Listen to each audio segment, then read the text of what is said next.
Welcome to the online professional development brought to you by Kayamishi Tech's Workforce and Economic Development. In this course we will cover the topic of alcohol, tobacco, and drug awareness as required by the Oklahoma State Department of Education. The human brain is the most complex organ in the body. This 3-pound mass of gray and white matter sits at the center of all human activity. You need it for everything you do, from breathing and thinking to enjoying a meal and creating artwork. The brain regulates your body's basic functions, enables you to interpret and respond to everything you experience, and shapes your behavior. In short, your brain is you, everything you think and feel, and who you are. The brain has many internal structures, with some seen in Figure 1. The brain is often compared to an incredibly complex and intricate computer. Instead of electrical circuits on the silicon chips that control our electronic devices, the brain consists of billions of cells, called neurons, seen in Figure 2, which are organized into circuits and networks, working together as a team. Each neuron acts as a switch controlling the flow of information. If a neuron receives enough signals from other neurons, it fires, sending its own signal onto other neurons in the circuit.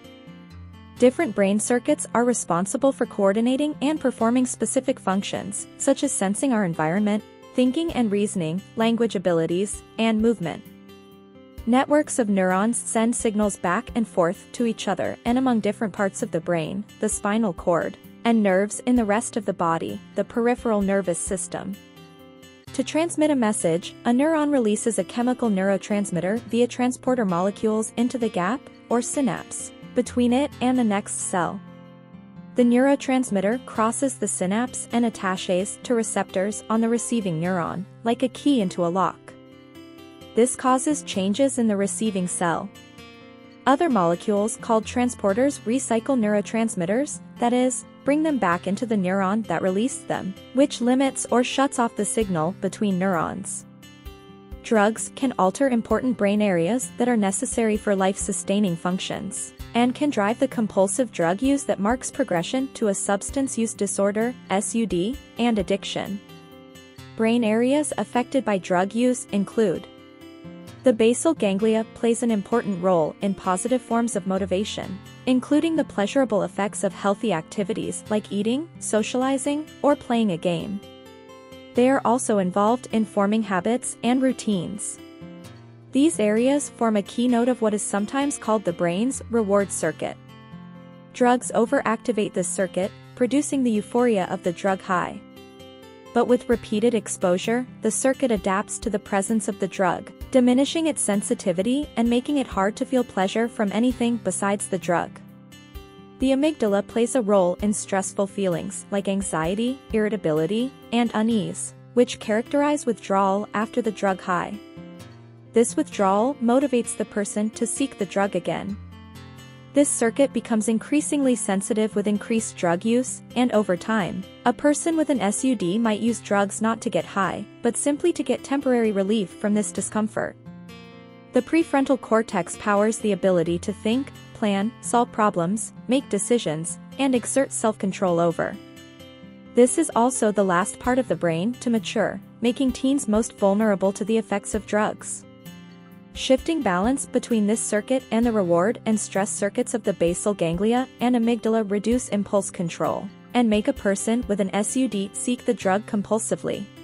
Drugs change the brain in ways that make quitting hard, even when you want to. This is because when you take drugs, the neurotransmitter dopamine is released in the basal ganglia in large amounts. Dopamine signals in this brain area teach other parts of your brain to keep seeking out the drug so you can take it again and again. When people can't stop using drugs even though they want to, and drug use is causing serious consequences, it is called addiction. Their brain has learned to crave the drug all the time. What is cocaine? Cocaine is a drug that is made of dried leaves from the South American coca plant. Cocaine is also called other names like blow, coke, or snow. Illegal cocaine looks like a very fine, white powder. Sometimes drug dealers mix it with flour or cornstarch to increase profits. Cocaine is a stimulant that can make you feel like you have more energy and are extra alert. But it can also make you feel restless, grouchy, anxious, panicked, and paranoid. It can even cause a heart attack, stroke, or coma. Cocaine is mostly available as an illegal drug that some people use to get high. In rare cases, it is also used as a prescription drug for certain surgeries. How do people use cocaine? People use cocaine by snorting the powder through their nose, or by rubbing it on their gums.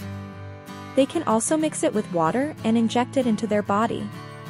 Some people smoke cocaine that has been heated to make a rock crystal, called crack, which refers to the crackling sound as it's heated. How does cocaine work? Cocaine changes how the brain works by increasing the amount of a chemical called dopamine in parts of the brain that control reward and motivation. If you use it often, your brain will get used to the large amount of dopamine produced by the drug, and other healthy activities will seem less interesting or fun. You will want more and more of the drug just to feel normal. Learn more. What questions do teens ask about cocaine? Can you become addicted to cocaine? Yes, you can. Over time, cocaine can change the way your brain works. If you stop, you can start to feel really sad and sick. This makes it hard to stop using cocaine. This is called addiction. Anyone can become addicted to cocaine. It doesn't matter where you live or what school you go to. There is no way to predict who will become addicted. The right treatment can help someone who is addicted feel better and stop using cocaine, but it is hard work and takes many years to stay in recovery from addiction. The best approach is to never start using the drug in the first place. Can cocaine affect your brain and body? Short-term effects. High body temperature. Feeling unusually happy and wildly energetic, sometimes feeling you are out of control. Feeling annoyed and distrustful of others. Sensitive to light, sound, and touch. Upset stomach. Long-term effects. Nosebleeds, loss of smell, problems swallowing. Cough and lung problems. Overdose effects. Strokes and seizures. Irregular heart rhythm or heart attack. What are inhalants? Inhalants are chemicals that are found in everyday household products that some people use to get high. Because these items are found around the house, some people don't think that they can be dangerous. But these chemicals can be very harmful to the brain. How do people use inhalants? People who use inhalants breathe in the fumes through their nose or mouth. This is called sniffing, snorting, or huffing. Because the high only lasts a few seconds or minutes, some people who use inhalants use them repeatedly to feel a longer high. Some products that people inhale. Lighters. Nail polish remover. Felt tip markers. Room fragrances. Spray paint. Paint thinner. Hairspray. Whipped cream cans. Cleaning products. Keyboard cleaner. How do inhalants work? Inhalants can change the way your brain talks to other parts of the body, and may cause you to feel drunk or high. Many inhalants affect the brain in ways similar to depressants like tranquilizers, sedatives, or alcohol, although the effects are usually shorter lasting. Other inhalants like nitrites can make your blood vessels larger and your heart beat faster. Nitrites are found in some room fragrances and medicines. This can cause you to feel very warm and jumpy.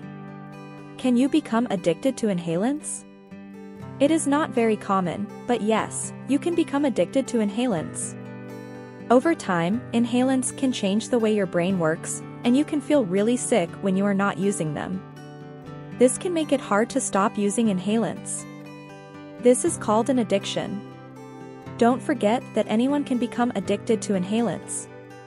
It doesn't matter where you live or how smart you are. There is no way to predict who will become addicted. How do inhalants affect your brain and body? Short-term effects. Dizziness. Seeing or hearing things that aren't real. Slurred speech.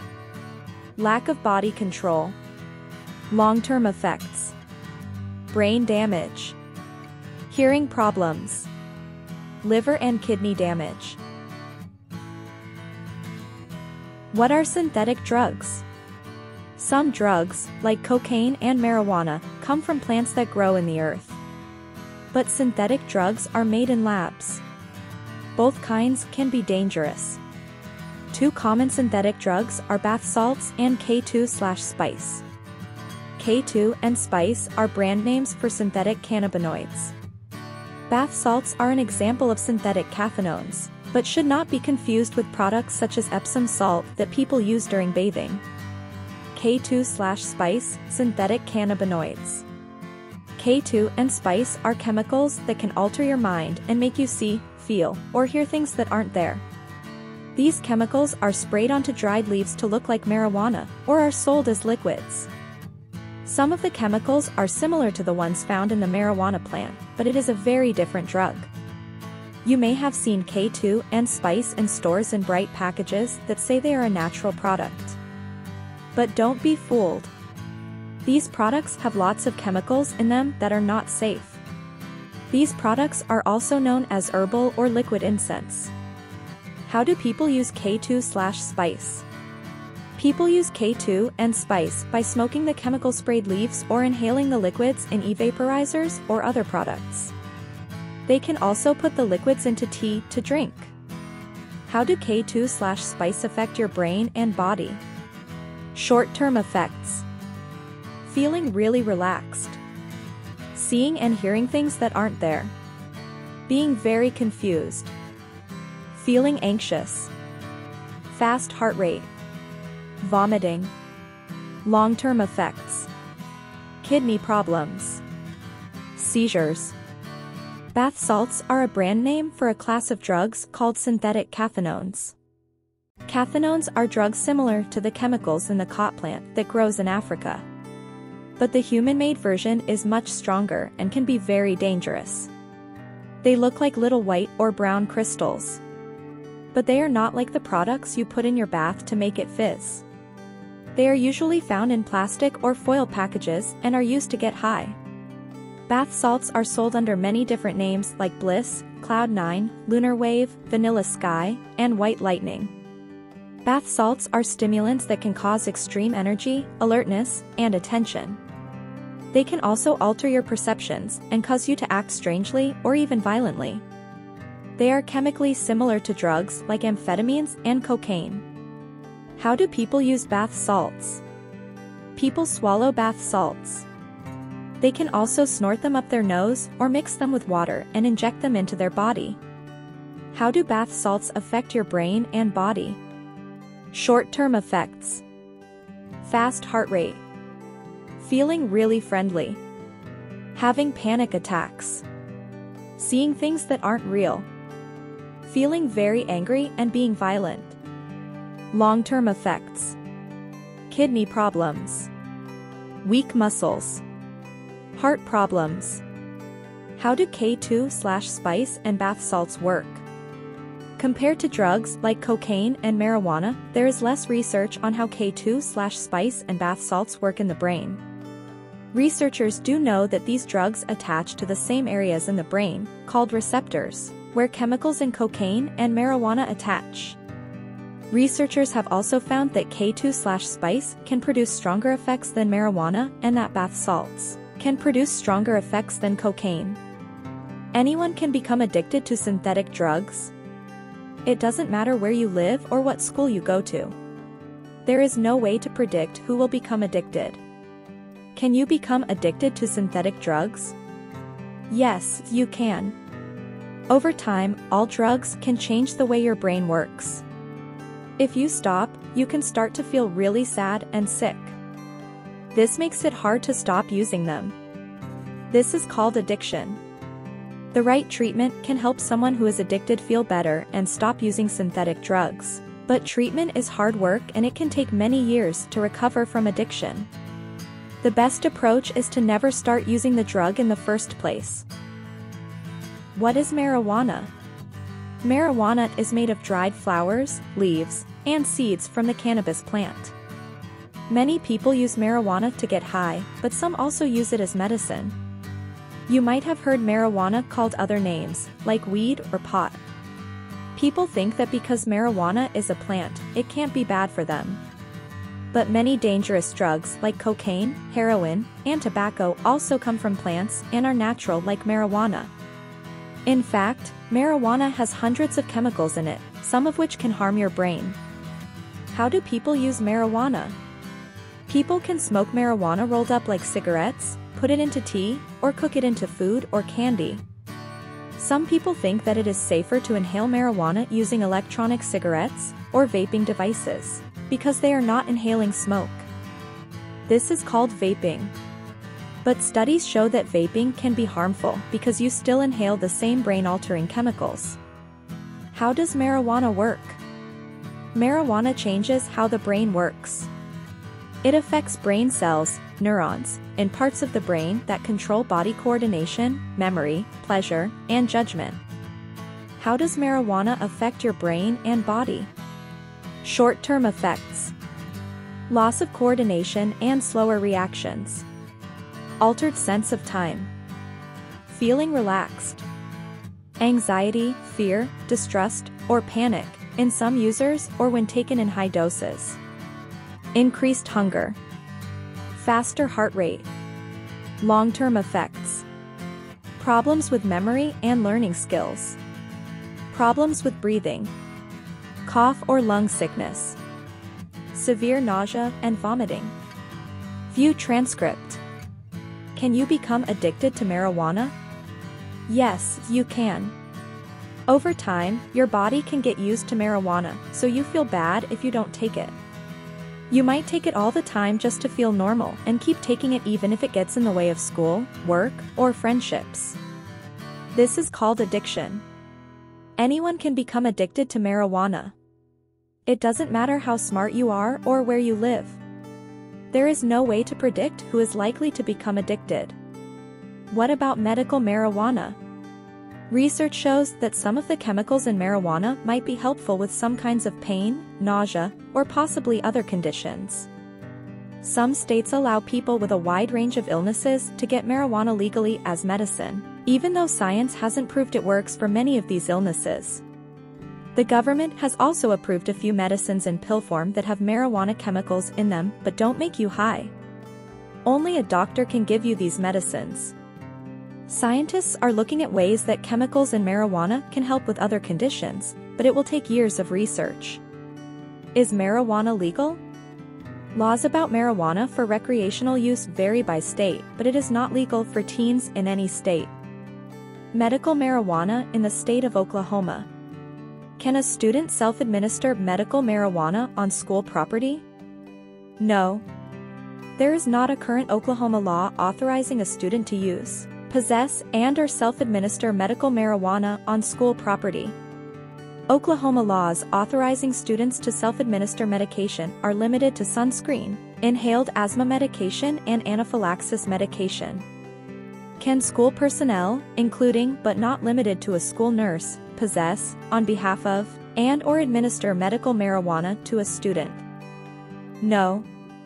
Some states, such as Colorado and Illinois, have enacted statutes specifically authorizing school personnel, including school nurses, to store, possess, and administer medical marijuana to a license holder. However, in Oklahoma, there is not a current law authorizing school personnel to administer medical marijuana. Oklahoma laws authorizing a school nurse, or other designated school employee in absence of a school nurse, to administer are limited to a filled prescription medicine, assisting in the application of sunscreen and administering a non-prescription medicine. Can a parent/guardian administer medical marijuana treatments to a student license holder while on school property? Marijuana, in any form, remains a controlled illegal substance under federal law, and federal program assurances that are signed in exchange for the receipt of federal funds remain unchanged, and continue to require that districts assure that they are compliant with the Safe and Drug-Free Schools Act and the Drug-Free Workplace Act. As such, a district authorizing the possession, use, or administration of medical marijuana is at risk of losing and having to repay federal funds.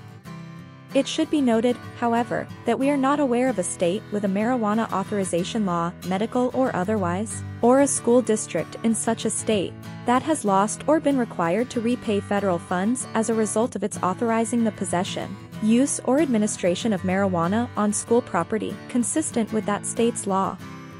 Are there restrictions on a minor's use of medical marijuana? Yes. In addition to the aforementioned prohibitions on the smoking or vaping of medical marijuana in a public place, including a public school, under no circumstance shall a minor patient license holder be authorized to consume, smoke or inhale any smokable or vapable medical marijuana or smokable or vapable medical marijuana products, unless both recommending physicians agree it is medically necessary. What is methamphetamine? Methamphetamine is a stimulant drug that can make you feel extra energized. It can look like a white powder, or it can be made into a clear crystal shape. Most methamphetamine is made in big labs, but people sometimes try to make it in their homes by mixing chemicals with certain types of cold medicines. Methamphetamine labs can be dangerous because cooking these chemicals can cause toxic fumes and explosions. Illegal methamphetamine is called e-meth. How do people use methamphetamine? People can smoke methamphetamine or snort the powder up their nose. They can also inject methamphetamine into their bodies with a needle. People use the crystal version of methamphetamine by smoking it in a glass pipe. Some people take the drug again and again over a long period of time. This is because the high that people feel from taking methamphetamine doesn't last long. This is called a binge. How does methamphetamine work? Methamphetamine creates more of the chemical dopamine in your brain. These large amounts of dopamine can change the way the brain works and can lead you to look for the drug again and again. Can you become addicted to methamphetamine? Yes, you can. Methamphetamine is very addictive. Over time, methamphetamine can change the way your brain works. If you stop using methamphetamine, you can start to feel really sick. This makes it hard to stop. This is called addiction. Anyone can become addicted to methamphetamine. There is no way to predict who is likely to become addicted. The right treatment can help someone who is addicted feel better and stop using methamphetamine. But treatment is hard work and it can take many years to recover from addiction. The best approach is to never start using the drug in the first place.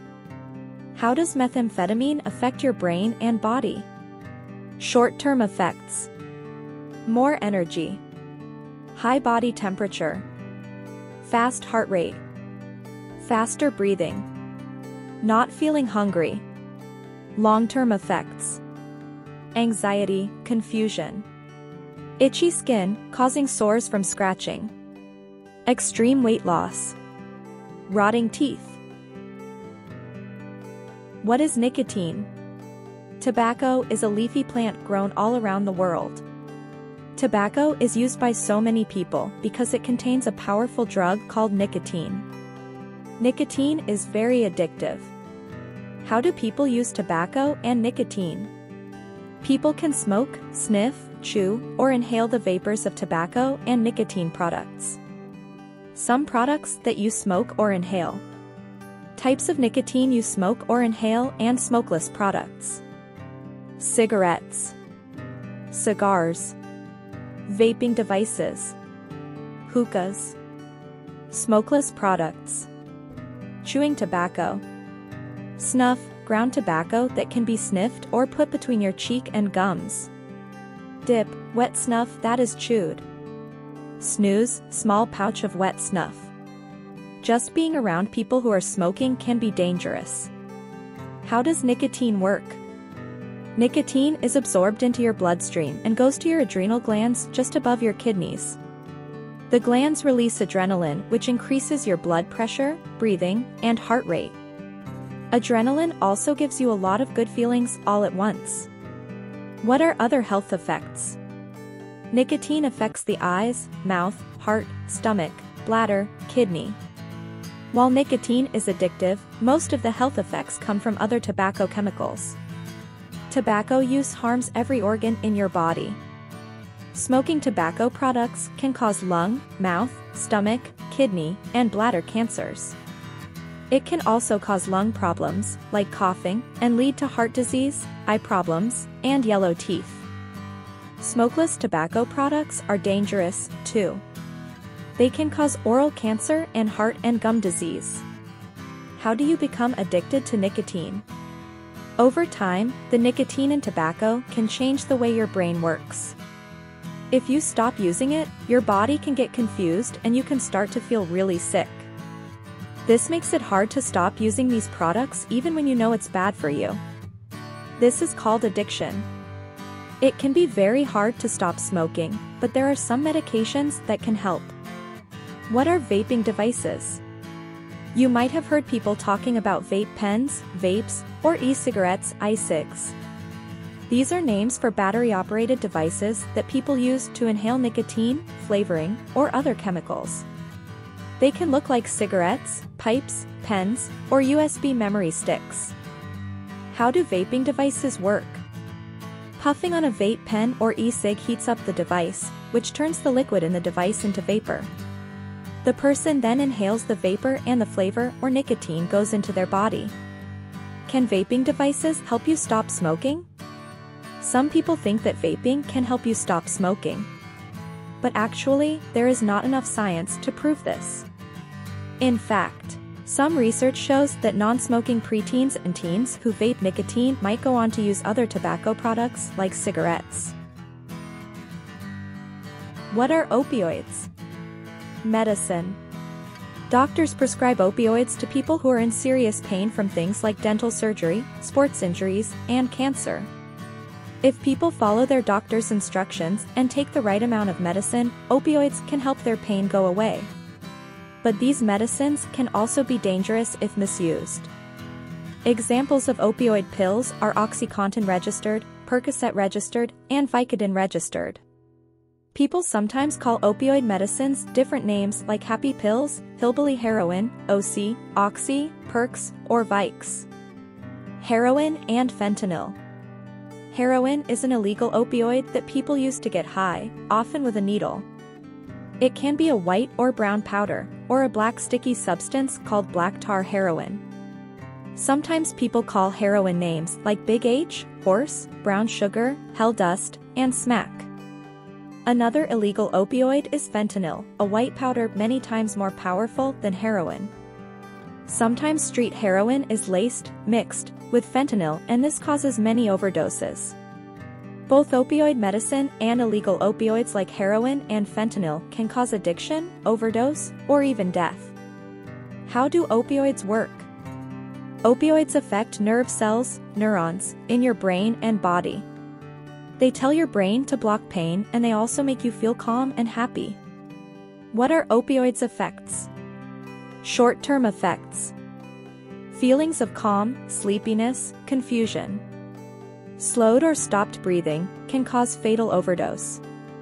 Nausea, vomiting. Constipation.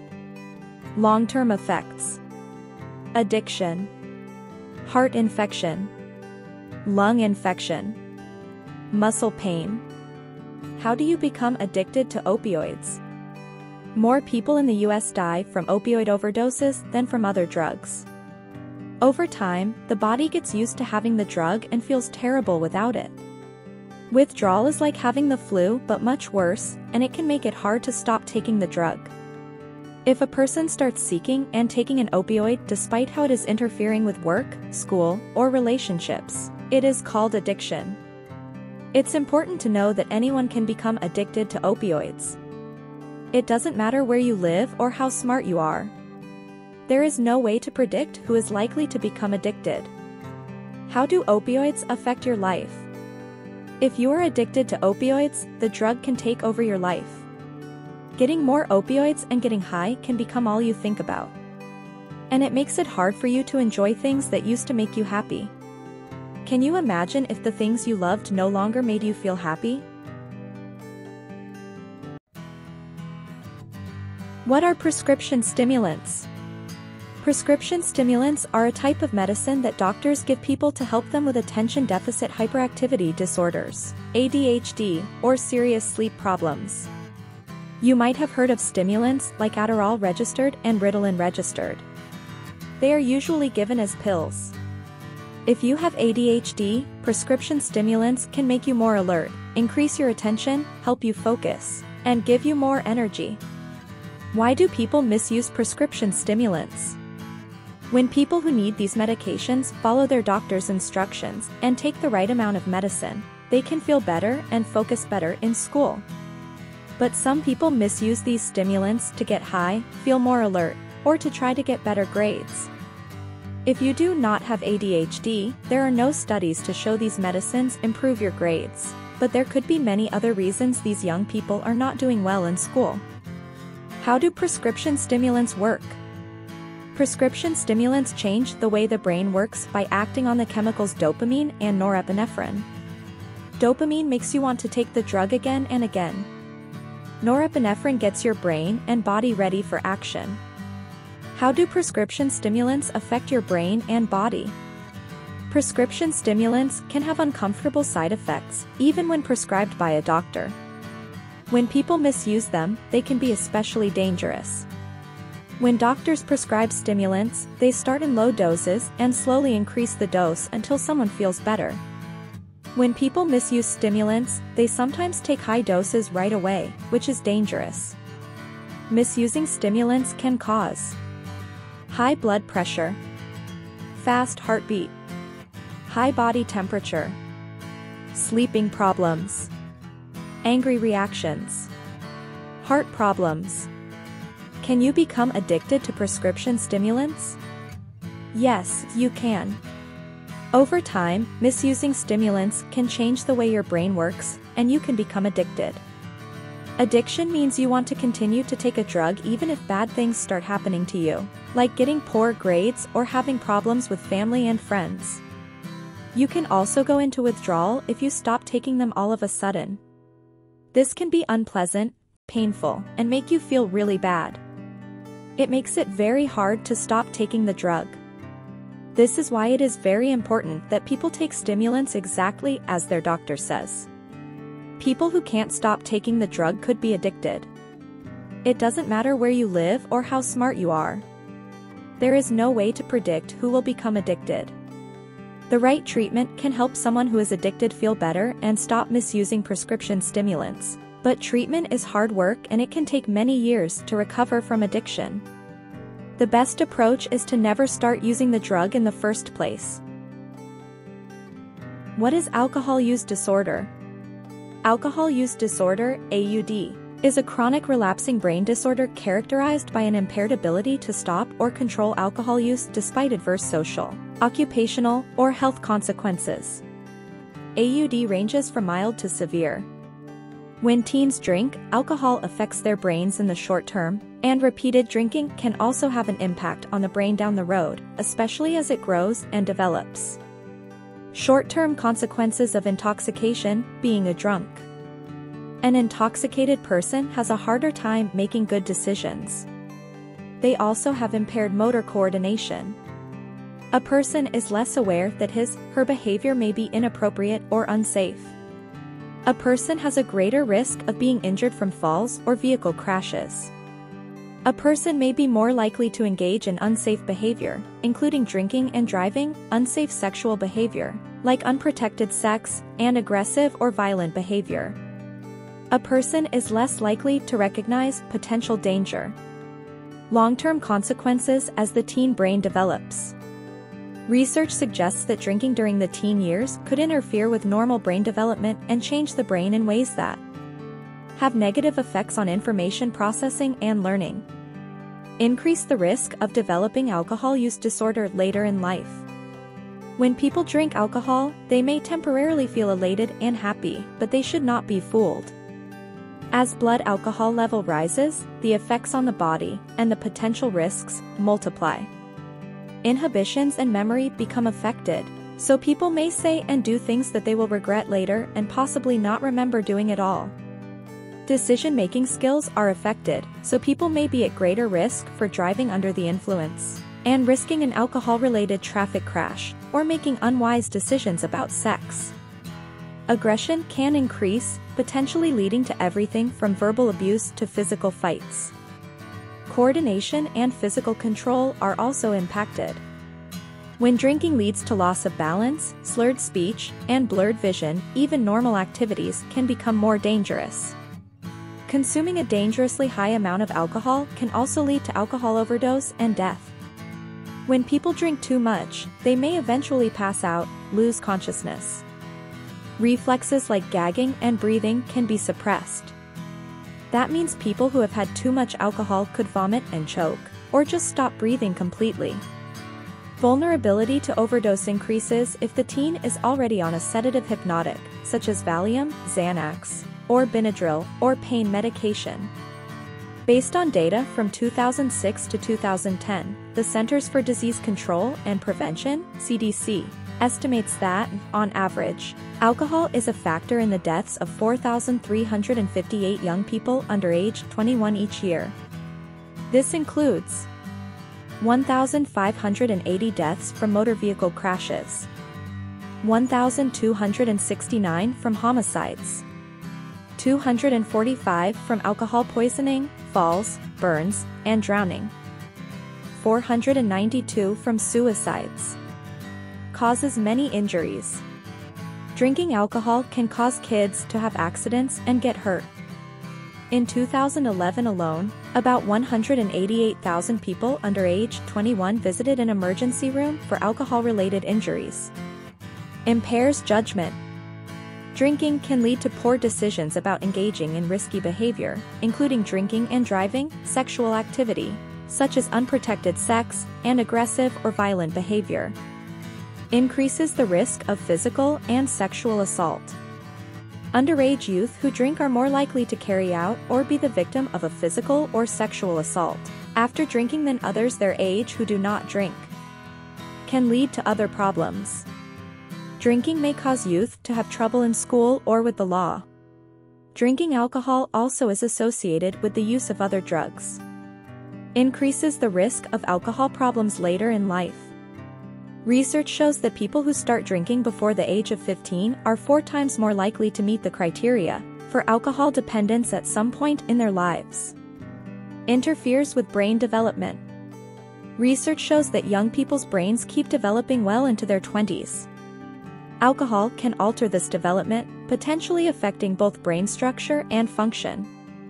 This may cause cognitive or learning problems and/or make the brain more prone to alcohol dependence. This is especially a risk when people start drinking young and drink heavily. An alcohol overdose occurs when there is so much alcohol in the bloodstream that areas of the brain controlling basic life support functions, such as breathing, heart rate, and temperature control, begin to shut down. Alcohol overdose can lead to permanent brain damage or death.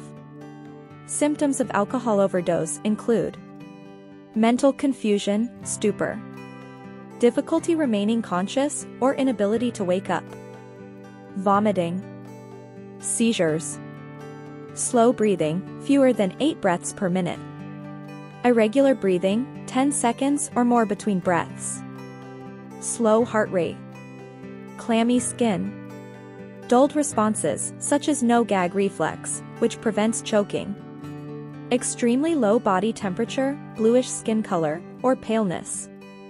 Know the danger signals and, if you suspect that someone has an alcohol overdose, call 911 for help immediately.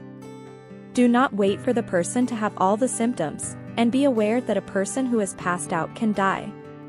Don't play doctor. Cold showers, hot coffee, and walking do not reverse the effects of alcohol overdose and could actually make things worse. Alcohol-related blackouts are gaps in a person's memory for events that occurred while they were intoxicated. These gaps happen when a person drinks enough alcohol to temporarily block the transfer of memories from short-term to long-term storage, known as memory consolidation, in a brain area called the hippocampus. Underage drinking is drinking alcohol before a person turns age 21, which is the minimum legal drinking age in the United States. Underage drinking is a serious problem, as you may have seen from your friends or your own experiences. Alcohol is the most commonly used substance of use among young people in America, and drinking when you're underage puts your health and safety at risk. Teens drink for a variety of reasons. Some teens want to experience new things. Others feel pressured into drinking by peers. And some are looking for a way to cope with stress or other problems. Unfortunately, drinking will only make any problems a person has already worse, not better.